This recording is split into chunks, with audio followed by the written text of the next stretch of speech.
अस्सलाम वालेकुम गाइस। क्या आपको पता है जो इंटरनेट आप रोजमर्रा की जिंदगी में इस्तेमाल करते हैं, social media, search engines, downloading videos, music, ये सिर्फ इंटरनेट का 4% हिस्सा है। बाकी 96% इंटरनेट का ऐसा हिस्सा है जो शायद ही आपको पता हो या आपने कभी इस्तेमाल किया हो। हेलो गाइस, मेरा नाम बख्तियार है और आप देख रहे हैं मिस्टर टेक्नी। आज की इस वीडियो में हम बात करेंगे लेयर्स ऑफ इंटरनेट। इंटरनेट को 3 हिस्सों में डिवाइड किया गया है, सरफेस वेब, डीप वेब और डार्क वेब।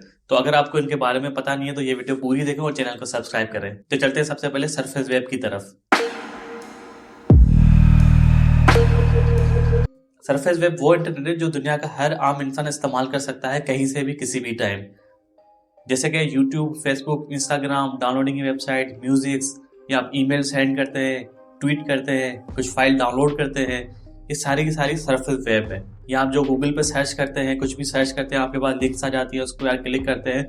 एक तरह से हम कह सकते हैं जो भी इंडेक्स चीजें हैं जो सर्च इंजन पे भी अवेलेबल है, ये सारी की सारी सरफेस वेब है जो कोई भी कहीं भी इस्तेमाल कर सकता है। इसके लिए कोई भी रिस्ट्रिक्शन नहीं होती, कोई भी स्पेशल परमिशन आपको नहीं चाहिए होती, ना ही कोई स्पेशल आपको यूजर नेम और पासवर्ड चाहिए होता है इनको खोलने के लिए। जैसे आप अभी यूट्यूब की ये वीडियो देख रहे हैं, ये भी एक सरफेस वेब का एग्जाम्पल है। अब यहाँ पे मजे की बात यह है कि जो लाखों करोड़ों अरबों लोग जो इंटरनेट रोज इस्तेमाल करते हैं, आपकी तरह और मेरी तरह, ये सिर्फ इंटरनेट का 4% हिस्सा है जो आम इंसान इस्तेमाल कर सकता है बिना किसी स्पेशल परमिशन के, स्पेशल यूआरएल के या यूजर नेम और पासवर्ड के। ये सारा सरफेस वेब का एग्जाम्पल है। इसको हम ये भी कह सकते हैं कि एक समुद्र का वो वाला सरफेस वाला एरिया है जो हम जाते हैं, घूमते हैं और एंजॉय करते हैं। और डीप में क्या है इसको हमें नहीं पता। या इसको एक आइसबर्ग के एग्जांपल से हम कंपेयर कर सकते हैं कि आइसबर्ग का जो टिप वाला एरिया होता है वो सरफेस एरिया होता है जो हम लोग इस्तेमाल करते हैं, आम इंसान इस्तेमाल करते हैं। उसके डीप में और इंटरनेट मौजूद है, डीप और डार्क। तो आइए चलते हैं अब डीप वेब की तरफ। डीप वेब और डार्क वेब में काफी लोग कंफ्यूज होते हैं। वो समझते हैं कि डीप वेब और डार्क वेब दोनों एक ही चीजें हैं, मगर बिल्कुल ऐसा नहीं है। डीप वेब और डार्क वेब दोनों अलग अलग चीजें हैं। डीप वेब को हम हिडन वेब भी कह सकते हैं। इनकी जो यूआरएल लिंक्स जो होती हैं वो किसी भी सर्च इंजन पे अवेलेबल नहीं होती। जैसे सरफेस वेब की यूआरएल होती है, आप गूगल पे कुछ भी सर्च करेंगे तो उनकी यूआरएल आपको मिल जाएगी, डायरेक्टली आप लिंक पर क्लिक कर अपनी लिंक पे जा सकते हैं। मगर डीप वेब की जो भी यूआरएल होती है वो सर्च इंजन पे अवेलेबल ही नहीं होती। डीप वेब को एक्सेस करने के लिए आपके पास एक स्पेशल यूआरएल या कोड होता है, उसी के थ्रू आप उस वेबसाइट को एक्सेस कर सकते हैं। और उसके लिए भी आपको एक यूजर नेम और पासवर्ड चाहिए होता है, फिर जाके आप उनको एक्सेस करते हैं। मैं एक छोटा सा एग्जांपल देता हूँ आपको ऑनलाइन बैंकिंग का। अगर आप बैंकिंग कर रहे हैं, ऑनलाइन कोई ट्रांसफर कर रहे हैं, अपना बैलेंस देख रहे हैं, तो आप अपने अकाउंट को लॉगिन करने के लिए आपके पास एक स्पेशल यूजर नेम और पासवर्ड होता है। उसी के थ्रू ही आप इसको लॉगिन कर सकते हैं और अपनी जो भी ट्रांजेक्शन है वो कर सकते हैं। तो ये सारी चीजें डीप वेब में आती है। आपका कोई मेडिकल रिकॉर्ड है जो आप देखना चाह रहे हैं, तो उसके लिए भी आपके पास एक यूजर नेम पासवर्ड होता है। उस यूजर नेम और पासवर्ड को लॉगिन करके आप अपनी मेडिकल रिपोर्ट देख सकते हैं। मगर आप वही रिपोर्ट अगर गूगल पे सर्च करेंगे तो आपके पास वो अवेलेबल नहीं होगी। डीप वेब को जो इस्तेमाल करते हैं वो बड़ी बड़ी कॉर्पोरेशंस, गवर्नमेंट एजेंसीज, इंटेलिजेंस के इदारे रिपोर्ट शेयर करने के लिए एक दूसरे को, प्राइवेट ईमेलिंग और प्राइवेट कम्युनिकेशन के लिए भी इस्तेमाल किया जाता है। आपकी जो क्लाउड की स्टोरेज हो गई वो भी डीप वेब में होती है, या मिलिट्री रिपोर्ट्स हो गई, या इस तरह की कुछ भी जानकारी हो गई जिसको आम इंसान के लिए वहां पे पहुंचना जरूरी नहीं है, उनसे ये सारी चीजें छुपाने के लिए डीप वेब का इस्तेमाल किया जाता है, ताकि उस वेब को सिर्फ वही लोग एक्सेस कर सकें जो जिनको उसकी जरूरत है या जो उस इदारे में शामिल है, कोई और उसको एक्सेस ना कर सके। तो इसी के लिए डीप वेब का इस्तेमाल किया जाता है। तो उम्मीद है कि आपको डीप वेब का कॉन्सेप्ट समझ में आ गया होगा। एक स्टडी के हिसाब से 90 to 92% हिस्सा डीप वेब का है।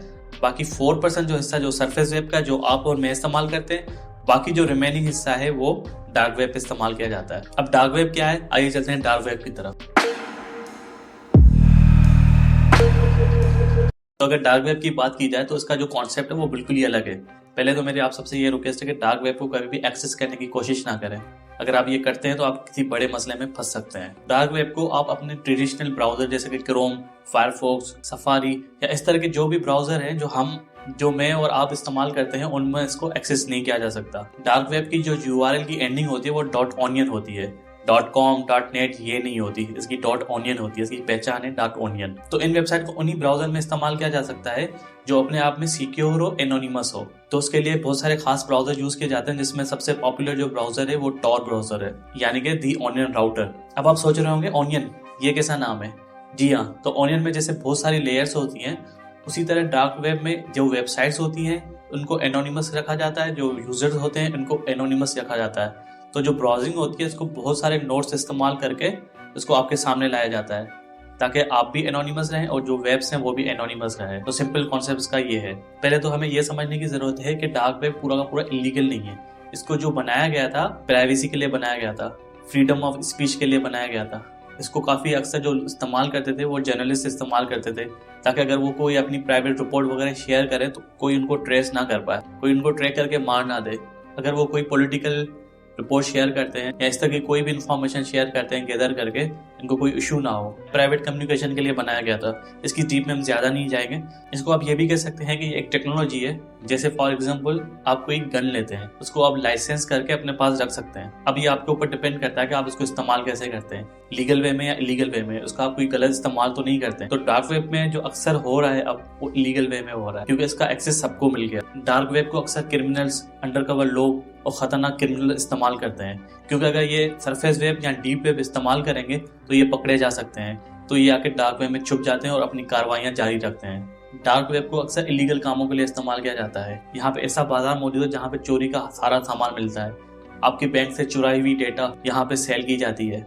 यहाँ पे असले का सामान बेचा जाता है। AK-47 से लेके रॉकेट लॉन्चर तक ये आपको असला दे सकते हैं। ड्रग्स का बहुत बड़ा कारोबार यहाँ पे होता है। यहाँ पे टारगेट किलर्स भी मौजूद होते हैं जिसको कोई भी हायर करके पैसे देके किसी को भी मरवा सकता है, कत्ल करवा सकता है। अगवा बड़ा तावान का यहाँ पे काम होता है। यानी कि जितने भी इलीगल काम दुनिया में छुप छुप के होते हैं यहाँ पे वो ऑनलाइन उसका बिजनेस किया जाता है। वो सारी चीजें ऑनलाइन की जाती हैं। इसके अंदर और भी बहुत सी ऐसी चीजें मौजूद है जो यहाँ पर हम डिस्कस नहीं कर सकते। इंसानों का गोश्त यहाँ पे सेल किया जाता है, इंसानों का खून यहाँ पे सेल किया जाता है, इंसानों पे तशद्दुद किया जाता है, बच्चों पे तशद्दुद किया जाता है, ख्वातीन पे तशद्दुद किया जाता है। डार्क वेब में एक और खतरनाक चीज मौजूद है जिसको हम बोलते हैं रेड रूम। यहाँ पे किसी को अगवा करके लाया जाता है, चाहे वो बच्चा हो, कोई ख्वातीन हो या कोई मर्द हो, उसको वहां पे लाया जाता है, फिर उसको टॉर्चर किया जाता है। इसके लिए एक खास स्ट्रीमिंग की जाती है जिसमें एक मास्टर होता है और दूसरे व्यूअर्स होते हैं। मास्टर जो होता है वो बहुत ज्यादा पैसे देता है, वो इंस्ट्रक्ट करता है कि उसको इस तरह तरीके से टॉर्चर करो, इसको ये करो, इसको यहाँ पे काटो, इसका ये काटो, इसका कान काट दो। और जो उसको देखने वाले थे वो उसको एंजॉय करते हैं, वो भी पे करते हैं, का बहुत ज्यादा बड़ा अमाउंट उसको पे करते हैं। इसको रेड रूम कहा जाता है। यहाँ पे ये सारी चीजें की जाती है। अब रेड रूम के बारे में कितनी सच्चाई है वो अभी तक किसी को कुछ भी नहीं पता। बाकी इसके बारे में काफी वीडियोस, काफी सारे रिसर्च भी सामने आ चुकी है। हम लोग डार्क वेब के बारे में इतना कुछ नहीं जानते, मगर जो लोग इसके बारे में ज्यादा कुछ जान जाते हैं इनमें अंदर जाके, तो इनको खुफिया तरीके से मरवाया दिया जाता है, कत्ल कर दिया जाता है ताकि वो इस तरह की जो इन्फॉर्मेशन है वो लीक ना करे, किसी को बताया नहीं। जो अथॉरिटीज होती है वो भी काफी कोशिश करती है इनको पकड़ने की, बंद करने की, मगर ये इतना सिक्योर नोड टू नोड काम होता है, उतना फास्ट काम होता है, जब तक ये वहां पे पहुंचते हैं ये लोग वहां से भाग जाते हैं। मगर काफी सारा ऐसा हुआ भी है कि काफी सारी वेबसाइट अथॉरिटीज ने इनको ब्लॉक भी किया है और काफी सारे लोगों को पकड़ा भी है। ऐसा भी पास में हुआ, मगर ये लोग बहुत शातिर होते हैं, ये भाग जाते हैं वहां से। तो और डार्क वेब की वजह से जो उनकी प्राइवेसी होती है वो बहुत ज्यादा एनोनिमस रहती है। अगर कोई गलती करता है तो वो पकड़ा जाता है। और यहाँ पे जो वो पेमेंट इस्तेमाल करते हैं वो क्रिप्टो करेंसी का इस्तेमाल किया जाता है ताकि कोई भी इनको ट्रैक ना कर सके। अगर बैंकिंग वगैरह में होगी तो वो सारी बातें ट्रैक हो जाएंगे, पकड़े जाएंगे। तो उसके लिए खास करेंसी का इस्तेमाल किया जाता है जिसमें वो ट्रेस नहीं हो पाए। तो एक आम इंसान मेरी और आपकी तरह जो भी है उनको डार्क वेब एक्सेस करने की जरूरत नहीं है, क्योंकि अगर आप कर भी लेंगे तो किसी मसले में फंस सकते हैं। या आप टॉर ब्राउजर इंस्टॉल कर लेंगे तो वहां पे आप इंस्टॉल करने के बाद आपको कुछ भी नहीं मिलेगा, आपको कुछ नहीं पता कि कहाँ पे जाना है। और अगर आप कहीं पे चले भी गए तो आप किसी बड़े मसले में फंस सकते हैं। अगर आपको ये वीडियो अच्छी लगी तो चैनल को सब्सक्राइब करें, लाइक करें और मुझे कमेंट में जरूर बताएं। Thank you for watching. Allah Hafiz.